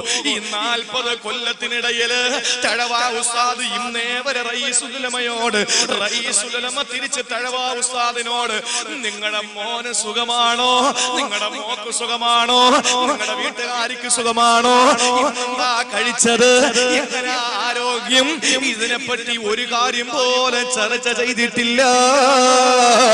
40 കൊല്ലത്തോളം കൂട്ടുകൂടിയിട്ട് ദുനിയാവിനെ പറ്റി, ദുനിയാവിലുള്ള ആളുകളെ പറ്റി ഒരൊറ്റ കാര്യം പോലും മിണ്ടാത്ത രീതിയിൽ 40 കൊല്ലത്തോളം കിതാബ് നോക്കിയിരുന്ന് പരസ്പരം ഇൽമിന്റെ ബഹറിലേക്ക്, സമുദ്രത്തിന്റെ സാഗരത്തിന്റെ മധ്യത്തിലേക്ക് ഇറങ്ങി മുക്കിളിയിട്ട് സഞ്ചരിച്ചിരുന്ന എന്റെ മഹാരഥന്മാര്, സഹോദരങ്ങളെ, നമ്മുടെ ഈ നാട്ടിൽ ജീവിച്ചിരുന്നെങ്കിൽ നമുക്കൊരു കൂട്ടുകാരൻ വേണം. എങ്ങനെയുള്ള കൂട്ടുകാരനാണ്? നമ്മളെ കാണുമ്പോൾ സർവേശ്വരനായ റബ്ബിനെ പറ്റി പറയുന്ന, നമ്മളങ്ങ് മാറുമ്പോ നമ്മളെ പറ്റി അല്ലാഹുവിനോട് പറയുന്ന ഒരു കൂട്ടുകാരൻ നമുക്ക് മതി. അല്ലാത്ത കൂട്ടുകാരൻ നമുക്ക് വേണ്ട, നമുക്ക് വേണ്ട. സഹോദരങ്ങളെ, നിങ്ങൾക്കറിയോ ആരോടാണ് കൂട്ടുകൂടേണ്ടതെന്ന് ഞാൻ പറഞ്ഞല്ലോ. നബി തങ്ങളുടെ നല്ല കൂട്ടുകാരന്റെ ഉദാഹരണം പറഞ്ഞിട്ടുണ്ട്. അതാ അതാരെ പോലെയാണ് കഹാമിലിൽ മിസ്കീൻ, അപ്പർ കച്ചവടക്കാരനെ കണ്ടിട്ടുണ്ടോ? വാഴ നടക്കുമ്പോ, വാഴകൾ സംഘടിപ്പിക്കുമ്പോ, വെള്ളിയാഴ്ച ജുമയ്ക്കെല്ലാനും നിങ്ങൾ പള്ളിയിൽ നിറങ്ങുമ്പോ ഒരു ചെറിയ വണ്ടിയിലെ ഒരു ചെറിയ സ്ഥലത്ത് കൊണ്ടിരുത്തി അച്ചറ് കച്ചവടം ചെയ്യുന്ന ആളിനെ കണ്ടിട്ടുണ്ടോ? അവന്റെ അടുക്കൽ ചെന്ന് ഒരു മിനിറ്റ് നീ ഒന്ന് നിൽക്കുമോ? നബി തങ്ങൾ പറയുന്നു, കുറെ നേരം നീ നിൽക്കുമ്പോ അവൻ എന്ത് ചെയ്യുമെന്നറിയോ? ഈ അപ്പർ കച്ചവടക്കാരൻ പെട്ടെന്ന് തന്നെ അവന്റെ അപ്പറുകൾ ചെറിയ കുപ്പിയിലേക്ക് ഒഴിക്കുന്ന സമയത്ത് വലിയ കുപ്പിയിൽ നിന്ന് ചെറിയ കുപ്പിയിലേക്ക് അപ്പറുകൾ ഒഴിച്ചു വിൽക്കാൻ വേണ്ടി വെക്കുമ്പോ അതിൽ നിന്ന് അല്പം അത്ര എടുത്തിട്ട് നിൽക്കുന്ന നിന്റെ പുറപ്പൊന്ന് തേച്ചു തരുന്നതാണ്. കണ്ടിട്ടില്ലേ? ഇനി ചിലപ്പോൾ ലുബ്ധനാണ് കച്ചവടക്കാരനെങ്കിൽ തേച്ചു തരൂല. അങ്ങനെ കുറെ നേരം നീ നോക്കി നിന്നിട്ട് നീ കയ്യിലിരിക്കുന്ന 50 രൂപ എടുത്തു കൊടുത്തിട്ട് ഒരു ചെറിയ കുപ്പി അപ്പർ നീ വാങ്ങൂ. ഇനി നീയും ലുബ്ധനാണ്, വാങ്ങിയില്ല. നീയും 5 പൈസ ചെലവാക്കാത്തവനാണ്. അങ്ങനെ വന്നാ നീ അടുത്ത് ചെന്ന് നിൽക്കുമ്പോ ആ വലിയ കുപ്പിയിൽ നിന്ന് ചെറിയ കുപ്പിയിലേക്ക് ഒഴിക്കുന്ന അപ്പറിന്റെ പരിമളം നിന്റെ മൂക്കിൽ കിട്ടൂലേ? ഇതാണ് നല്ല കൂട്ടുകാരനെന്ന് ഒന്നുകിൽ നീ അവന്റെ കൂടെ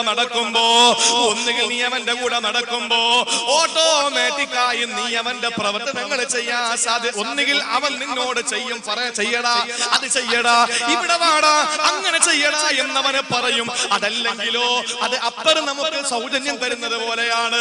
അല്ലെങ്കിലോ നമ്മൾ പൈസ കൊടുത്ത് വാങ്ങുമല്ലോ, അതുപോലെ നമ്മൾ അവനെ നോക്കിയിട്ട് പലതും ചെയ്യാൻ തുടങ്ങും. അവൻ നിസ്കരിക്കും പോലെ നിസ്കരിക്കാൻ തുടങ്ങും.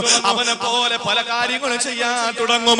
അതുമല്ലെങ്കിലോ സഹോദരങ്ങളെ, നമുക്കതിന്റെ പരിമളം കിട്ടുമെന്ന് പറഞ്ഞാൽ അവന് ഏതെല്ലാം പ്രവർത്തനങ്ങൾ ചെയ്താലും ആളുകൾ നമ്മയും ആ കൂട്ടത്തിൽ ചേർത്ത് വായിക്കും. ചേർത്ത് വായിക്കും നമ്മൾ ആ കൂട്ടത്തില്. അവൻ പ്രസംഗം കേൾക്കാൻ പോയിരിക്കാണ്. അവനാണെങ്കിൽ മറ്റോനും കൂടെ കാണും. അതിൽ യവൻ വീട്ടിൽ കിടന്നുറങ്ങാൻ മറ്റേ സഹോദരനും ഞാന് ഷാനവാസ് റഷാദി എന്റെ ഏറ്റവും നല്ല കൂട്ടുകാരനെന്നിരിക്കട്ടെ, അങ്ങനെ തന്നെയാണ്. അപ്പോ അദ്ദേഹത്തിന്റെ പ്രവൃത്തി നോക്കിയിട്ട് ഞാൻ അനുകരിക്കാൻ തുടങ്ങും. ഇല്ലെങ്കിൽ അദ്ദേഹനോട് പറയും നിനക്ക് ചെയ്യുന്നു പറയും, ഞാൻ ചെയ്യുന്നുണ്ട് നീ ഇവിടെ ചെയ്യുന്നു പറയും. ഇത് രണ്ടും അല്ലെങ്കിലോ ഞാൻ വീട്ടിൽ കിടന്നുറങ്ങുമ്പോ ഇദ്ദേഹം എവിടെയെങ്കിലും പാവങ്ങളെ സഹായിക്കാൻ വേണ്ടി പോകും. അപ്പോഴാ ആരൊക്കെ ഉണ്ടു, ആര് വന്നു? ഷാനവാസ് മുസ്ലിയാർ വന്നായിരുന്നു. അപ്പൊ നമ്മൾ എപ്പോഴും കൂടെ നടക്കുന്നതല്ലേ. അപ്പൊ ആളുകൾ പറയും അങ്ങനെയാണെങ്കിൽ പിന്നെ ചുക്കില്ലാത്ത കാപ്പി ഇല്ലല്ലോ എന്ന് പറഞ്ഞാൽ മറ്റേ ആളും കൂടെ കാണും. അപ്പൊ നമ്മളെ പറ്റി മറ്റുള്ളവർ ഇതിലേക്ക് നന്മയിലേക്ക് ചേർത്ത് പറയും.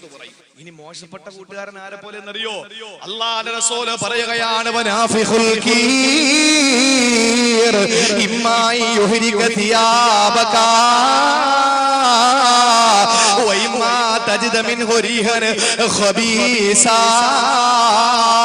രണ്ടാമത് പറഞ്ഞ മോശപ്പെട്ട കൂട്ടുകാരനെയാണ്.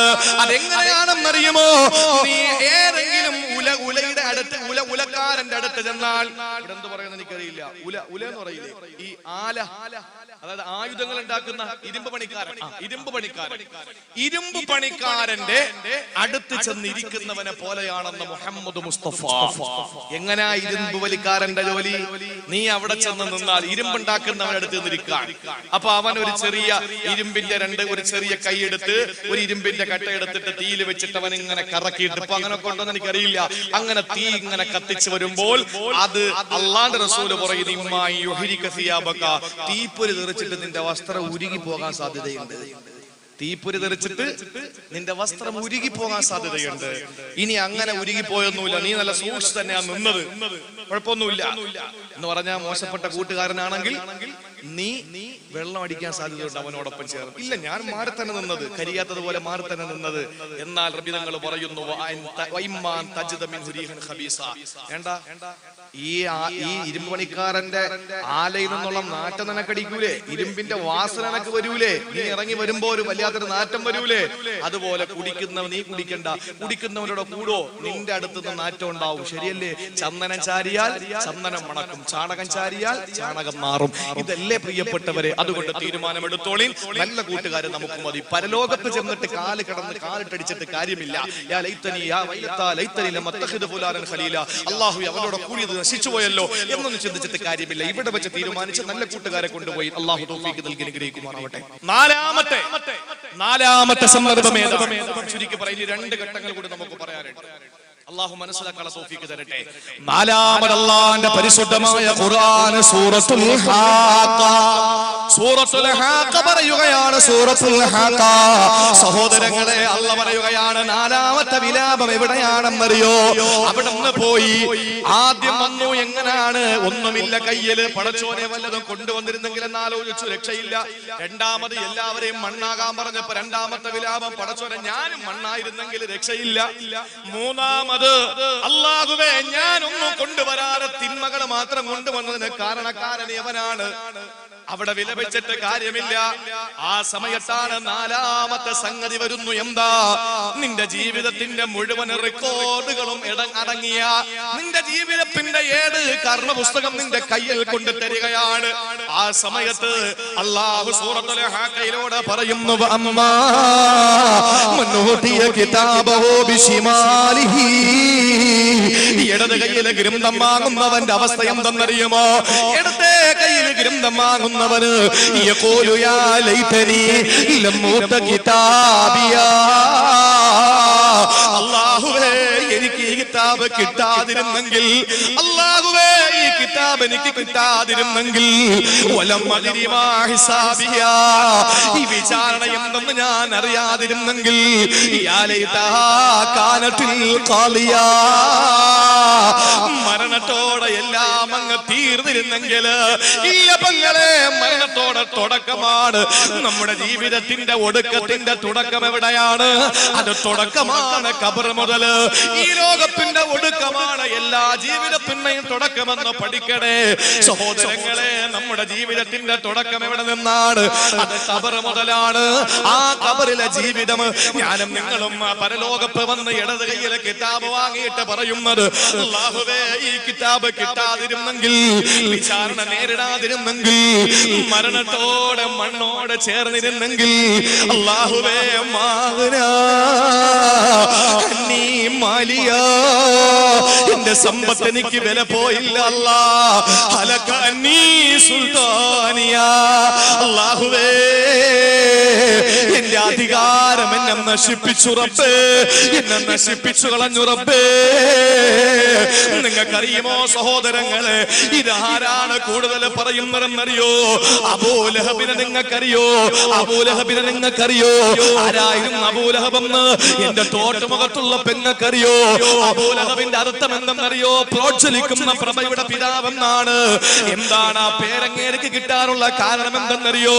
അയാളുടെ പേര് അബൂലഹബ് എന്നല്ല, അദ്ദേഹത്തിന്റെ പേര് അബ്ദുൽ ഉസ്സ എന്നാണ്. ഉസ്സ എന്ന വിഗ്രഹത്തിന്റെ അടിമ എന്നർത്ഥം വരുന്ന അബ്ദുൽ ഉസ്സ എന്നാണ് പേര്. പക്ഷെ ആരും അബ്ദുൽ ഉസ്സ എന്ന് വിളിച്ചിട്ടില്ല. അയാളെ വിളിക്കുന്നത് അബൂലഹബ് എന്നാണ്. എന്താണ് കാര്യം എന്തെന്നറിയോ? പ്രകാശമാണ്. മുഖത്തുനിന്ന് നോക്കിയാൽ 14 രാവിന്റെ പൗർണമിയെ പോലെ വല്ലാത്ത സൗന്ദര്യത്തിന്റെ അടയാളമാണ് അബൂലഹബ്. വല്ലാത്ത ഗ്ലാമറാണ്, വല്ലാത്ത ഗ്ലാമറാണ് അബൂലഹബിന്. ഒരുപാട് കോടികൾ അവന്റെ കയ്യിലുണ്ട്. നിങ്ങൾക്കറിയുമോ, ചരിത്രത്തിലെ ഏറ്റവും വലിയ 4 പണക്കാരുണ്ടായിരുന്നു. ആ പണക്കാരനോളം എത്താൻ രവിപിള്ളക്ക് കഴിയില്ല, യൂസുഫ് അലിക്ക് കഴിയില്ല. ശതകോടീശ്വരനായി അമേരിക്കന് പ്രസിഡന്റായി അവരോധിക്കപ്പെടുന്ന ഡൊണാൾഡ് ട്രംപിന് കഴിയില്ല. സഹോദരങ്ങളെ, ഒരാൾക്കും കഴിയില്ല. കർണാടകയിലെ കല്യാണം നടത്തി 500 കോടി രൂപ പൊടിച്ച് കളഞ്ഞ ജനാർദ്ദൻ റെഡ്ഡിക്ക് കഴിയില്ല. ആരാണ് 4 വലിയ സമ്പന്നന്മാരെന്നറിയോ? ആ 4 പേരിൽ ഒരാളാണ് അബൂലഹബ്. ധനപൂജകനാണ്. കോടീശ്വരൻ എന്ന് പറഞ്ഞാൽ അവന്റെ ഈശ്വരന് കോടിയാണ്. അതാണ് ശരി എന്റെ പ്രിയപ്പെട്ടവരെ. അങ്ങനെ കോടീശ്വരനായ അബൂലഹബിന്റെ ധനത്തിന്റെ കഥ അറിയണോ സഹോദരങ്ങളെ? അയാൾക്ക് 5 പൈസ കിട്ടാനുണ്ടെങ്കിൽ ആ 5 പൈസ കിട്ടുന്നത് വരെ യുദ്ധം ചെയ്യുന്നവനാണ്. ഒരു പാവപ്പെട്ടവന് ജീവിതത്തിന് വകയില്ലാതെ കുറച്ച് കടം വാങ്ങി അവസാനം തിരിച്ചു കൊടുക്കാൻ അവന്റെ കയ്യിൽ പണമില്ലാതെ വന്നു. അങ്ങനെ വരുന്ന സമയത്താണ് ബദർ യുദ്ധത്തിന്റെ സമയം വരുന്നത്. മുശ്രിക്കീങ്ങൾ ബദർ യുദ്ധത്തിന് പോകേണ്ട ലിസ്റ്റ് ഇട്ടു. ആ ലിസ്റ്റിൽ ഒരു പേരാണ് അബൂലഹബിന്റെ പേര്. ആ സമയത്തിന്റെ സഹോദരങ്ങളെ, അബൂലഹബ് പറഞ്ഞു, ഇവനെ വിളിച്ചിട്ട് പറഞ്ഞേടാ, ഇങ്ങ് വന്നേ, നിനക്ക് പൈസ തരാനുണ്ടോ കയ്യില്? ഇല്ല, പൈസ തരാനില്ല. ഒരു കാര്യം ചെയ്യ്, എന്റെ പേര് ബദർ യുദ്ധത്തിൽ പങ്കെടുക്കുന്നതിലുണ്ട്, ശത്രുക്കളുടെ ഭാഗത്താണ്, മുസ്ലിങ്ങളുടെ ഭാഗത്തല്ല. പക്ഷെ എനിക്ക് പോകാൻ പറ്റൂല, എന്റെ സമ്പാദ്യം ആര് നോക്കും? അതുകൊണ്ട് എനിക്ക് പകരം നീ പോകുമോ? നീ തരാനുള്ള പൈസ എനിക്ക് തരണ്ട. ഇത്രയും വലിയ ധിക്കാരിയായ സമ്പന്നനായ അബൂലഹബ് എന്ത് ചെയ്തെന്നറിയോ സഹോദരങ്ങളെ? വൈകുന്നേരം പൈസ എണ്ണി നോക്കുമായിരുന്നു. ഓരോ ദിവസം പൈസ എണ്ണിയിട്ട് അതിനെ പൂജിക്കുമായിരുന്നു. അല്ലാഹുവേ, അവസാനം എന്തു ചെയ്തെന്നറിയോ?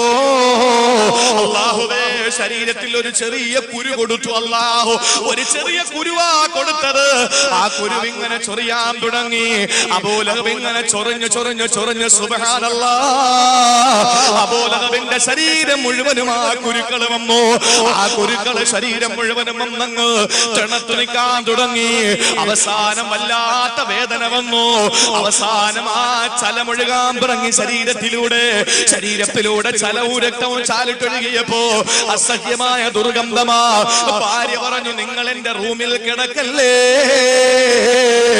നിങ്ങൾ എന്റെ റൂമിൽ കിടക്കല്ലേ.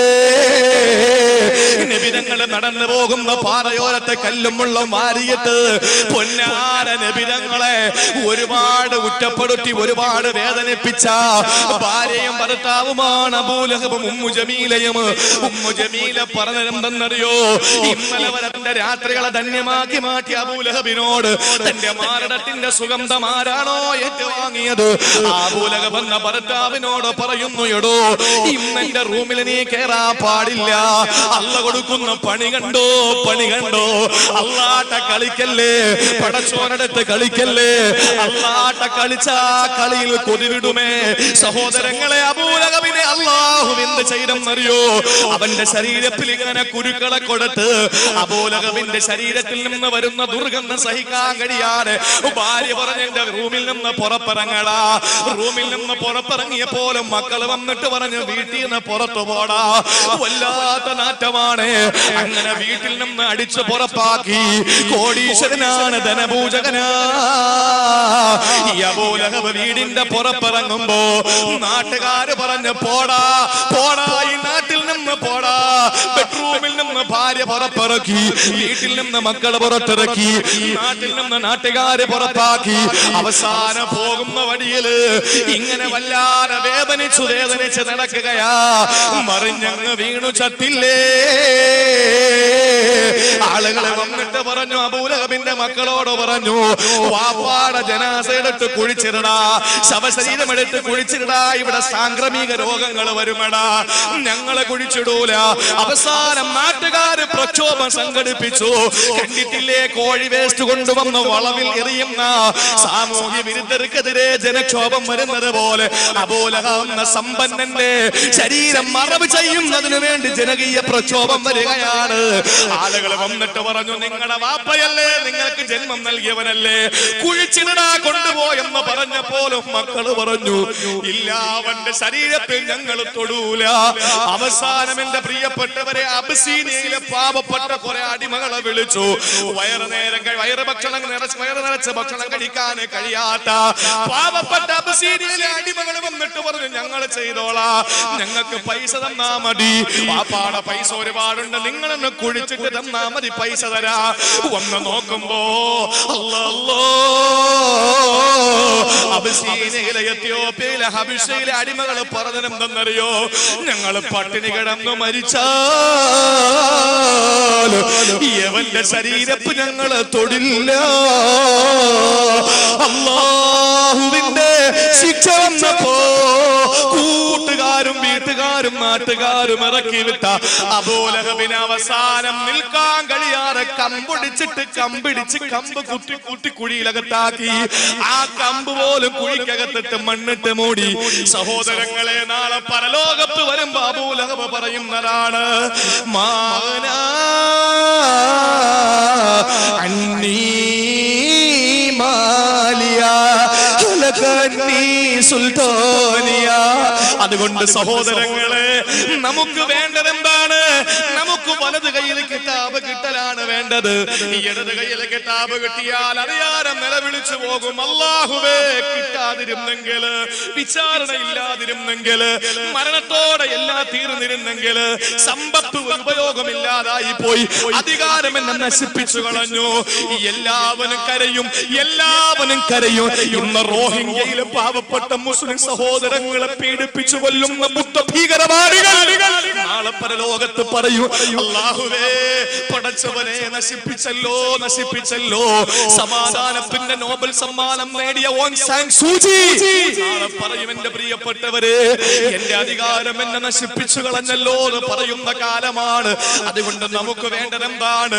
അന്തസ്സോടെ, ആഭിചാത്യത്തോടെ, സന്തോഷത്തോടെ വലത് കയ്യിൽ കിതാബും പിടിച്ചു നിൽക്കലാണ് വേണ്ടത്.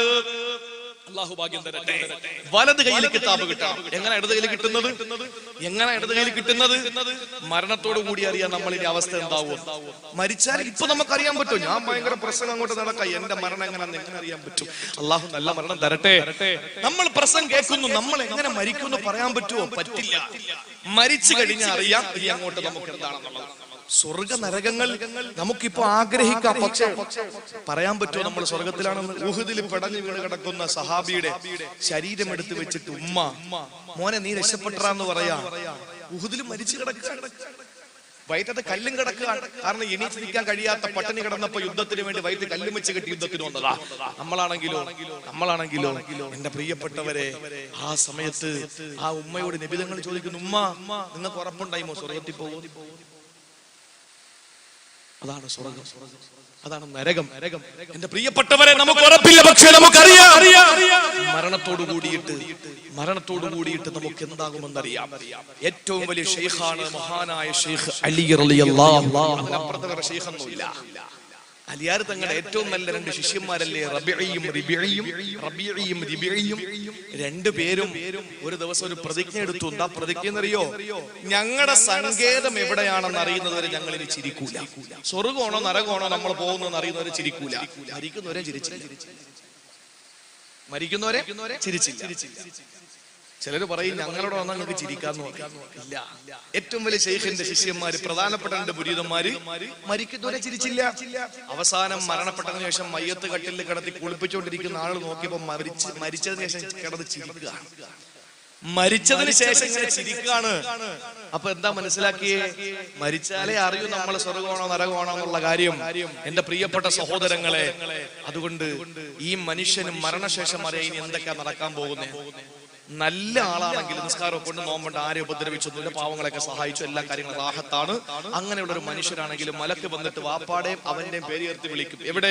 എവിടെ ഉമർ ബിൻ അബ്ദുൽ അസീസിന്റെ മകൻ ഉമർ എവിടെ നവാസ് അബ്ദുൽ അസീസിന്റെ മകൻ നവാസ് എവിടെ എന്നിങ്ങനെ ചോദിക്കുമ്പോ മനുഷ്യൻ ഓടി അങ്ങ് അടുത്ത് ചെല്ലുമ്പോ ഇവനറിയാം ഇനി എന്താ സംഭവിക്കാൻ പോകുന്നേ. അപ്പോ ജീവിതത്തിന്റെ കർമ്മ പുസ്തകം അവൻ വലത്തെ കൈ നീട്ടി ഇങ്ങ് വാങ്ങും. സാധാരണ അങ്ങനെയാണല്ലോ, നല്ല കാര്യങ്ങളൊക്കെ വലത്തെ കൈ നീട്ടി ഇങ്ങനെ വാങ്ങും.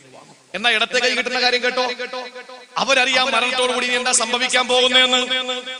ഗ്രന്ഥം കയ്യിൽ കൊണ്ടുവരുന്ന സമയത്ത് അവന് വാങ്ങാതെ കൈ രണ്ടും പുറകിൽ കെട്ടും, മാറി മാറി നടക്കും. മലക്കുകൾ കൊടുത്തല്ലേ പറ്റൂ. അവർ പുറകിലൂടെ കൊണ്ടുവന്ന് ഇടത്തെ കയ്യിൽ വെച്ചു കൊടുത്തിട്ട് അവർ പോകും. എന്റെ പ്രിയപ്പെട്ടവരെ, വലത് കയ്യിൽ കിതാബ് കിട്ടുന്നവര് അവരാരാണ്?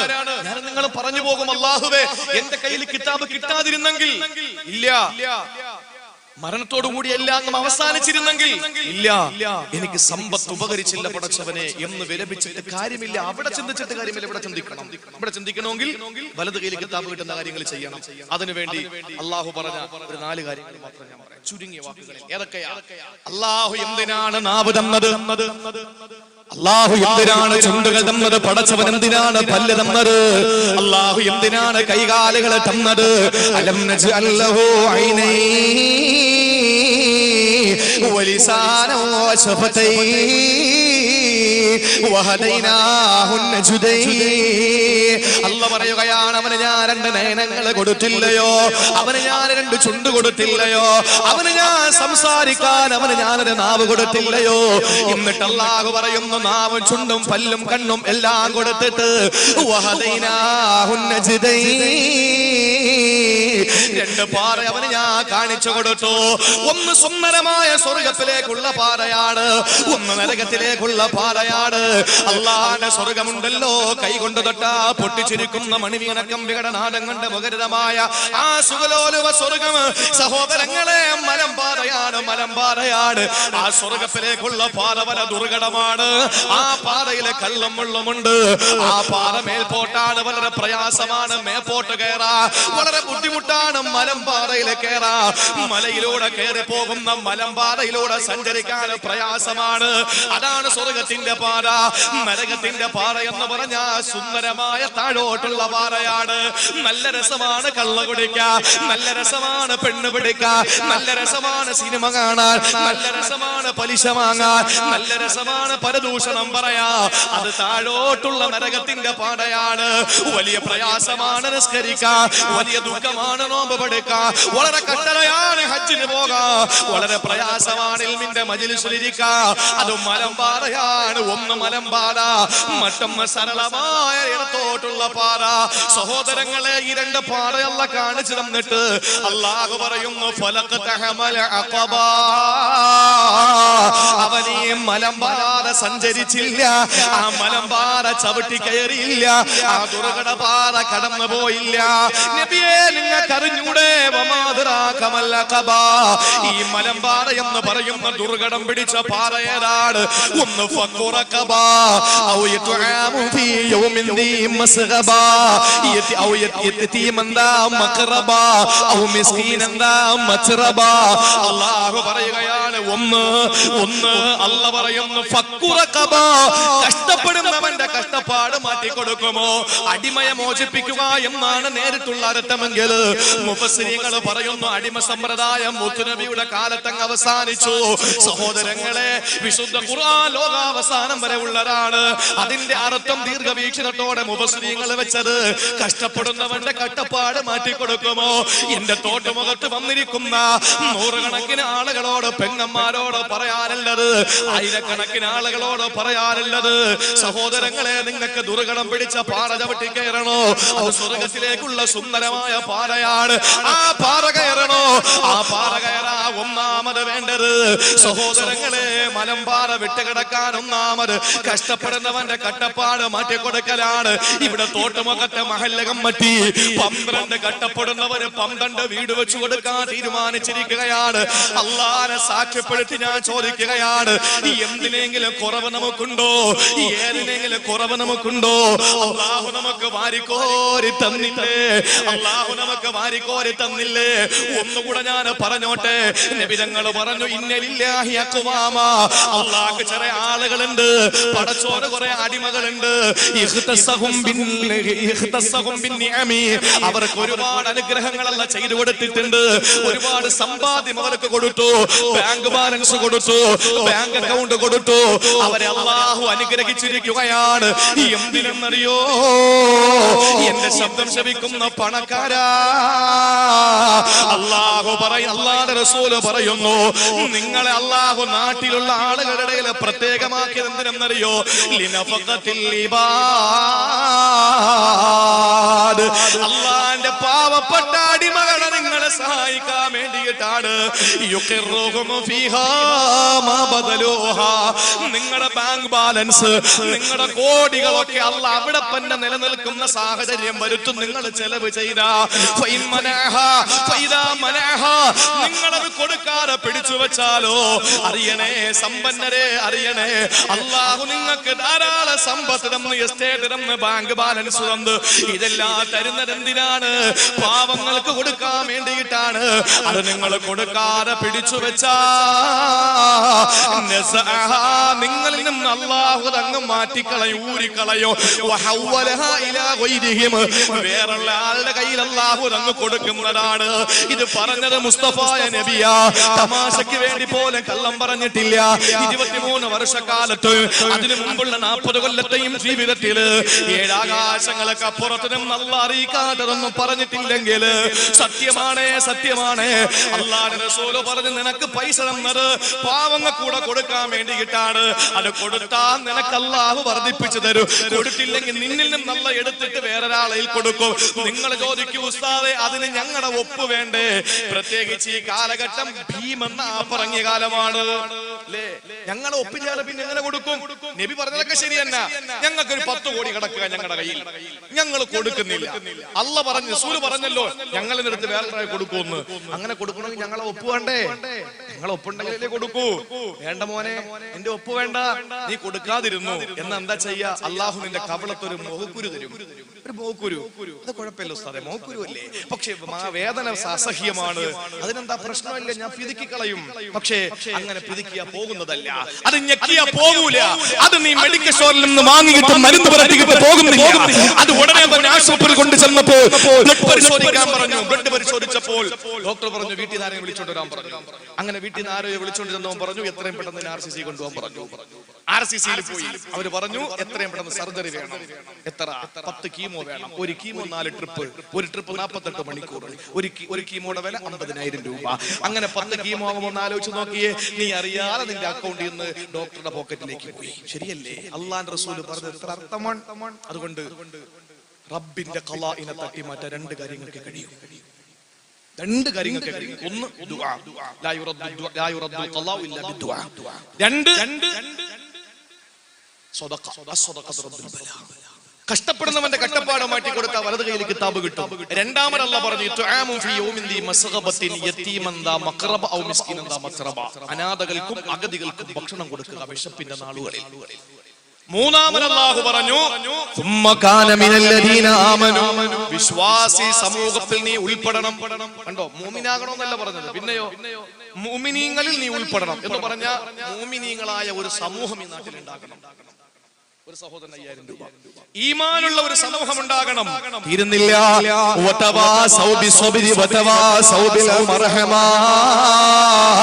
പരസ്പര ക്ഷമ കൊണ്ടും പരസ്പര സത്യം കൊണ്ടും പരസ്പര കാരുണ്യം കൊണ്ടുമൊക്കെ പരസ്പരമുള്ള നിങ്ങളുടെ വസിയത്തുണ്ടല്ലോ, പരസ്പരം ഉപദേശമുണ്ടല്ലോ. ഒന്ന് ക്ഷമിക്കും, നിങ്ങളൊന്ന് ക്ഷമിക്കും, കരുണ കാണിക്കും എന്നൊക്കെ പറയുന്നപ്പോ ഞാൻ പറഞ്ഞല്ലോ, നിങ്ങൾ കരുണ കാണിക്കും, നിങ്ങൾ ആ പാവങ്ങൾക്ക് വീട് വെക്കാൻ പൈസ കൊടുക്കും എന്നൊക്കെ പറയുന്ന ആ ഒരു വസിയത്ത് പരസ്പരം നടത്തുന്നവരാരോ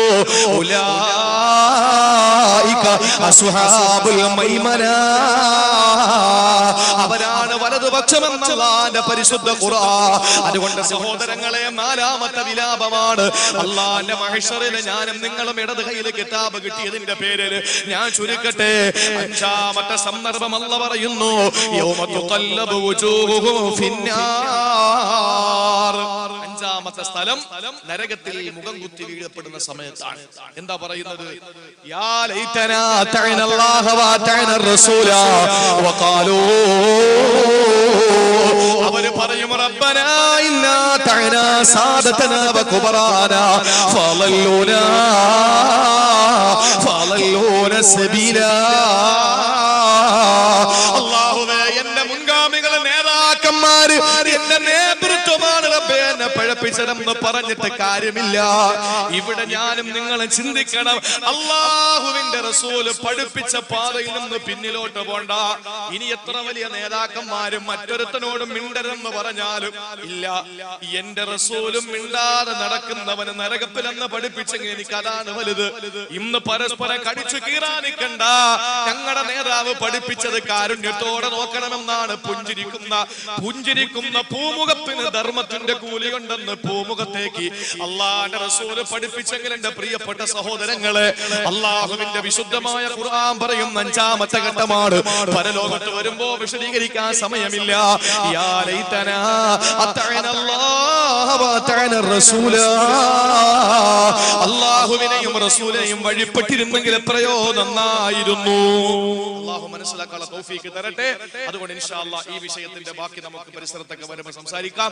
ഈ 5 വിലാപങ്ങൾ, അതുകൊണ്ട് പരലോകത്തിലെ വിലാപം നടത്തിയിട്ട് കാര്യമില്ല. ദുനിയാവിൽ ഒരു കാര്യം കൂടെ ഞാൻ പറയാം. ഈ വിഷയം പറയുമ്പോൾ ഒരു കാര്യം കൂടെ ഞാൻ പറയാം. രാജ്യത്തിന്റെ നിയമങ്ങൾ പാലിക്കേണ്ടത് മുഅ്മിനിന്റെ ബാധ്യതയാണ്. രാജ്യത്തിന്റെ നിയമങ്ങൾ പാലിക്കേണ്ട മുഅ്മിനിന്റെ ബാധ്യതയാണ്. എന്തുകൊണ്ടെന്ന് ചോദിച്ചാൽ, ആരുടെ മുമ്പിലും കുനിക്കാത്ത നമ്മുടെ ശിരസ് നമ്മുടെ ഇന്ത്യ രാജ്യമാണ്. പക്ഷേ ആ തലയ്ക്കകത്തിരിക്കുന്ന തലച്ചോറ് ഞങ്ങളുടെ ശരീഅത്താണ്. ആരുടെ മുമ്പിലും നെഞ്ച് വിരിച്ചു നിൽക്കുന്ന നമ്മുടെ നെഞ്ച് ഇന്ത്യ രാജ്യമാണ്. പക്ഷെ അതിനകത്തിരുന്ന് തുടിക്കുന്ന ഹൃദയം ഞങ്ങളുടെ ശരീഅത്താണ്. ഞങ്ങൾ രാജ്യത്തിന്റെ നിയമങ്ങൾ അനുസരിക്കുന്നു, അംഗീകരിക്കുന്നു. പക്ഷേ ഞങ്ങളുടെ ശരീഅത്തിന് വിരുദ്ധമായ എന്തെങ്കിലും ഒരു കാര്യം അടിച്ചേൽപ്പിച്ചാൽ ഇല്ല, ഞങ്ങൾ അനുസരിക്കൂല. റസൂലുള്ളാഹി പറഞ്ഞു, അത്വാഅതു ഫിൽ മഅറൂഫ്, നേതാക്കന്മാരെയും ഭരണാധികാരികളെയും വഴിപ്പെടേണ്ടത് നന്മയുടെ വിഷയത്തിൽ മാത്രമാണ്. ലാ ത്വാഅത ലി മഖ്ലൂഖിൻ ഫീ മഅസിയത്തിൽ ഖാലിഖ്. അല്ലാഹുവിനെ എതിര് പ്രവർത്തിച്ചുകൊണ്ട് ഒരു മഖ്ലൂഖിനെയും നമ്മൾ അനുസരിക്കേണ്ട ബാധ്യതയില്ല.